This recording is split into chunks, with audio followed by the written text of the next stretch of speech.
Hello, मैं आर्या। आप सबका मेरे YouTube चैनल आर्या स्टूडियो में बहुत बहुत स्वागत है। तो चलिए वीडियो को स्टार्ट करते हैं। तो जो आज का हमारा टॉपिक है वो है BFA यानी बैचलर ऑफ फाइन आर्ट्स की एंट्रेंस एग्ज़ाम के लिए क्या क्वालिफिकेशन होनी चाहिए, उसके एंट्रेंस एग्ज़ाम को क्वालिफाई करने के लिए हमें क्या क्या स्टडी करना पड़ेगा। इन सारी बातों की चर्चा आज हम अपने इस वीडियो में करेंगे और वीडियो को समझने के लिए उसे एंड तक देखना बहुत ज़्यादा ज़रूरी है आपको, ताकि आपको मेरी बातें समझ में आ जाए और उसे स्किप ना करें तो ज़्यादा अच्छा है। आपको बातें बहुत अच्छे से समझ आ जाएंगी और वीडियो पसंद आए तो उसे लाइक और सब्सक्राइब करना बिल्कुल भी मत भूलिएगा। मैं गुजारिश करूँगी कि आप हेडफोन की सहायता से मेरी इस वीडियो को देखें, क्योंकि बारिश यहाँ बहुत तेज़ हो रही है तो उसकी आवाज़ की वजह से मेरी आवाज़ इस वीडियो में पहुँच नहीं पा रही है। तो चलिए वीडियो को स्टार्ट करते हैं। तो पहले हम इस बात की चर्चा करेंगे कि BFA में एडमिशन लेने के लिए हमारी क्वालिफ़िकेशन क्या होनी चाहिए। तो नॉर्मली आप 12th तक पास होने चाहिए, क्वालिफाई होने चाहिए और आप किसी भी सब्जेक्ट से हो मैटर नहीं करता। पर अगर आप ड्राइंग की पढ़ाई करना चाहते हैं तो आपका पूरा वो जो सीरीज़ बनता है वो पूरा ड्राइंग लेवल से हो। आप अगर पहले से डिसाइड कर चुके हैं कि आपको 12th के बाद अपना करियर ड्राइंग से रिलेटेड बनाना है तो आप शुरू से ही आप ड्राइंग पे ज़्यादा ध्यान देंगे। इसके लिए आपको 9th में ही ड्राइंग चूज़ करने को पूछा जाता है। 10th में जो भी फॉर्म फिलअप वो सब आपके स्कूल में करवाया जाता होगा कि कैसे क्या प्रोसेस है। तो मतलब मेरे कहने का यही मतलब है कि अगर बाद में आपको ड्राइंग पढ़ना है तो आप शुरू से ही उस लेवल को अच्छा करने के लिए आप पहले से ही ड्राइंग के ही क्षेत्र में अपनी पढ़ाई को कंप्लीट करें। और अगर ऐसा नहीं होता है, अगर आप बायो मैथ्स कोई भी सब्जेक्ट से पढ़ रहे तो भी आप BFA कर सकते हैं। ऐसा बिल्कुल भी नहीं है कि आप BFA को नहीं कर सकते हैं। मैं यही सजेशन दूंगी कि अगर आपको ड्राइंग से रिलेटेड कोई करियर बनाना है यानी फ़ाइन आर्ट्स करना है, फिर मास्टर ऑफ फाइन आर्ट्स करना है, फिर उससे रिलेटेड जो भी आपका मन है, अगर आपको एनिमेशन की तरफ जाना है, बहुत सारे इसमें कैटेगरी होते हैं कि आपको पढ़ाई करनी है क्या नहीं करनी है। मेरा कहने का मतलब है कि अगर आपको ड्राइंग फील्ड में ही घुसना है तो आप स्टार्टिंग से ही जो सीढ़ी स्टार्ट होती है पढ़ाई की वहीं से स्टार्ट कर लीजिए, ताकि आपके आर्ट्स और भी अच्छे हो जाए, ताकि आपको बाद में प्रॉब्लम ना हो एडमिशन लेने में या फिर एंट्रेंस निकालने में कोई दिक्कत ना आए। इसलिए मैं ये कह रही हूँ कि आपको शुरू से ही जो सीरीज़ पढ़ाई की बनती है वो स्टार्टिंग बेस वही बना लीजिए कि हमें ड्राइंग की तरफ जाना है तो ड्राइंग से ही हमारी पढ़ाई होनी चाहिए। मतलब कि आप साइंस साइड से पढ़ के आएँ तो भी कोई प्रॉब्लम नहीं है, आप BFA का एग्ज़ाम दे सकते हैं। ऐसी कोई बात नहीं है कि अगर आप मैथ्स पढ़ें, आप साइंस साइड से हैं तो बिल्कुल भी आप ये पढ़ाई नहीं कर सकते हैं। आप बिल्कुल ये BFA का कोर्स कर सकते हैं। और BFA का कोर्स 4 ईयर का होता है, ये आपको पता होना चाहिए। वैसे तो नॉर्मल ग्रेजुएशन और ये ग्रेजुएशन की ही डिग्री देता है, और नॉर्मल ग्रेजुएशन की डिग्री जैसे BA हुआ, BSc हुआ, ये सारे पढ़ाई 3 साल के होते हैं यानी 3 ईयर के। लेकिन जो हमारा BFA का कोर्स है वो 4 साल का होता है। अब हम बात करते हैं कि इस एंट्रेंस एग्ज़ाम को देने के लिए प्रोसेस क्या है। तो सबसे पहले तो आपको फॉर्म फिल करना होगा, यानी जब तक आप फॉर्म नहीं फिल करेंगे आप कोई भी एंट्रेंस एग्ज़ाम कैसे देने जाएंगे। तो जिस भी कॉलेज को आपको चूज़ करना पड़ेगा कि जहाँ पे ड्राइंग हो, फाइन आर्ट्स मतलब कोर्स करवाया जा रहा हो, वो सारी कॉलेजेस को चूज़ कर लीजिए। जहाँ भी आपको देना हो, जो भी कॉलेज आपको अच्छा लगे वहाँ पे आप फॉर्म फिल कर लीजिए। और फॉर्म की डेट बहुत पहले ही आती है, ये आपको खुद चेक करना पड़ेगा। तो ये आपके ऊपर है आप कैसे करते हैं। BFA एंट्रेंस एग्ज़ाम को क्वालिफाई करने के लिए हमें क्या क्या पढ़ाई करना पड़ेगा, यानी हमें स्टडी करनी है तो कैसे करनी है, क्या करनी है, ये हम आपको बताएंगे। तो सबसे पहले हम आपको बोर्ड पे कुछ दिखाते हैं। फ़िलहाल तो अभी थोड़ा ब्लर आ रहा होगा तो मैं थोड़े से पास करती हूँ। तो एग्ज़ाम हमारा 2 पार्ट में होता है, यानी एक थ्योरी एग्ज़ाम होता है और एक प्रैक्टिकल एग्ज़ाम होता है। तो थ्योरी एग्ज़ाम में हमें क्या क्या पढ़ना पड़ेगा, तो ये जो जिस पे हम सर्कल बना रहे हैं ये लिखा है हिस्ट्री ऑफ आर्ट, यानी हमें हिस्ट्री ऑफ आर्ट यानी हिस्ट्री में, इतिहास में हमारे क्या क्या आर्ट पढ़ाया गया है या क्या क्या हो चुका है हमारे इतिहास में आर्ट को लेकर के, इसके बारे में हमें टोटल जानकारी होनी चाहिए। और जो सेकेंड थ्योरी में हमें पढ़ना है वो है टेक्निकल थ्योरी, और ये दोनों मिला करके एक ही में एग्ज़ाम होगा, यानी हिस्ट्री ऑफ आर्ट और टेक्निकल थ्योरी। ये दोनों को इक्वल मिला करके एक ही में एग्ज़ाम होगा। ये हमारा फर्स्ट पेपर होता है। जब तक आप इसे क्वालिफाई नहीं करेंगे तब तक आप ये प्रैक्टिकल एग्ज़ाम नहीं दे सकते हैं। यानी बहुत सारे कॉलेजेस का रूल है कि जब तक आप थ्योरी एग्ज़ाम को क्वालिफाई नहीं करेंगे तब तक आप प्रैक्टिकल एग्ज़ाम नहीं दे सकते हैं। तो उसके लिए प्रैक्टिकल को देने के लिए आपको थ्योरी एग्ज़ाम क्वालिफाई करना बहुत ज़्यादा ज़रूरी है।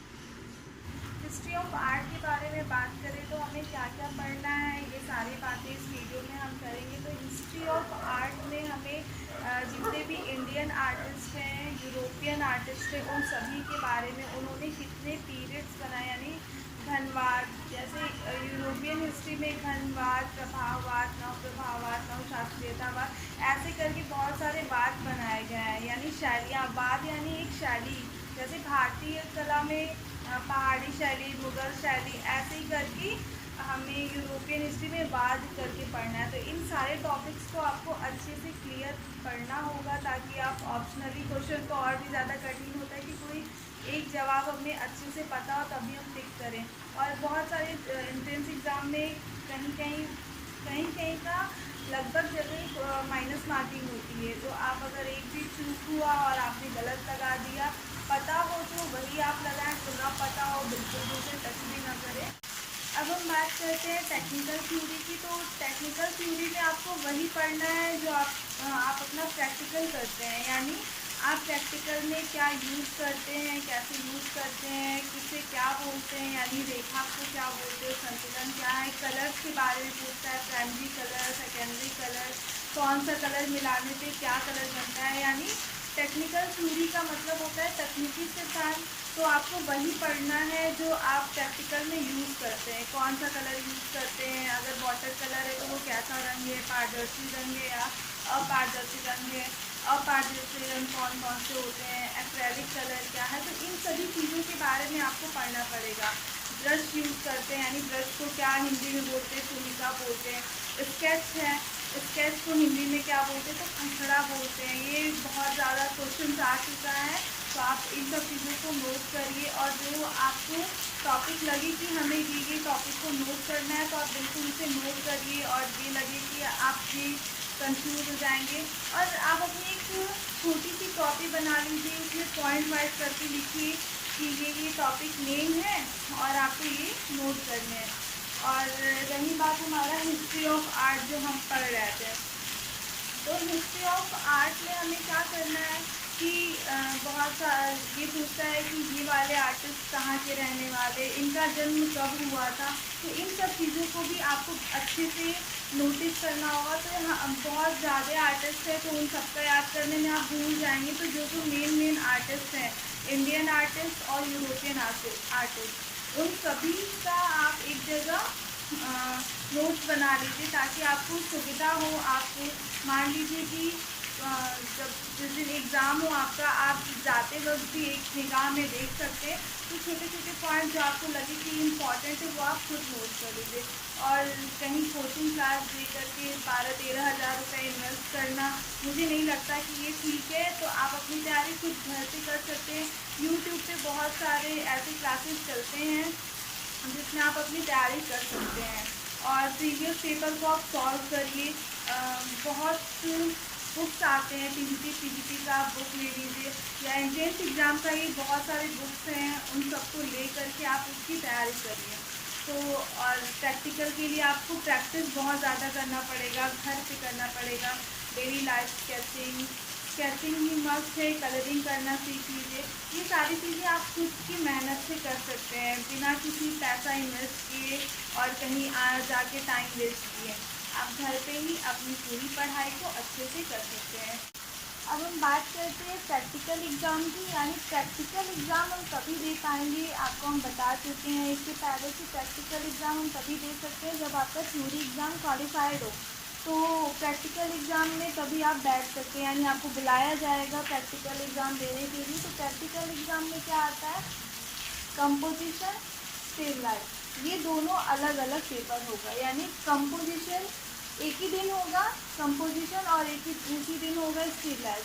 तो उनके ऊपर स्टिल लाइफ पहले करवाएं या कंपोजिशन पहले करवाएं, ये उनके ऊपर है कि वो कैसे करवाते हैं। तो हमें कंपोजिशन में डेली लाइफ आ सकता है, या फिर प्रकृति चित्रण आ सकता है करने को, कुछ भी आ सकता है। और डेली लाइफ को या फिर मेले में दर्शाता हुआ कुछ ऐसा चित्र जो कंपोज किया हुआ हो। कंपोजिशन यानी संयोजन। और स्टिल लाइफ यानी ठहरा हुआ जीवन। स्टिल लाइफ में क्या करना होता है कि सामने आपकी कोई भी वस्तु रख दिया जाए, कोई भी ऑब्जेक्ट रख दिया जाए, और उसको आपको ड्रॉ करना होगा। जैसा वो दिख रहा है सेम टू सेम वैसा ही आपको ड्रॉ करना पड़ेगा। और अगर आप में से कोई भी कोचिंग क्लासेस करता है, वैसे तो बहुत सारे लोग करते हैं, तो अच्छी बात है, जाइए करिए। और भी आपकी पढ़ाई इम्प्रूव होनी चाहिए उस हिसाब से। तो और हर पढ़ाई का, अगर आप कोचिंग भी जाते हैं, स्कूल जाते हैं, तो सबसे ज़्यादा हमें पढ़ाई में कौन हेल्प करता है? Self study. ये दिमाग में बैठा लीजिए कि जब तक आप सेल्फ स्टडी नहीं करेंगे आपका कुछ होने वाला नहीं है। यानी आपको अगर ड्राइंग की प्रैक्टिस करना है तो वो भी सेल्फ करना है, किसी के बनाने से नहीं आ जाएगा। अगर आप किसी का बनाते हुए देख रहे हैं तो आपको नहीं आ जाएगा, आपको खुद ही प्रयास करना पड़ेगा, खुद ही प्रैक्टिस करनी पड़ेगी। और रही बात थ्योरी एग्ज़ाम की, तो थ्योरी एग्ज़ाम में क्वेश्चंस आपको तैयार करने हैं। जो टॉपिक आप पढ़िए उससे आप खुद क्वेश्चंस बनाइए और उसका आंसर आप खुद दीजिए। ऐसे कर करके आपके सारे टॉपिक्स तैयार हो जाएंगे।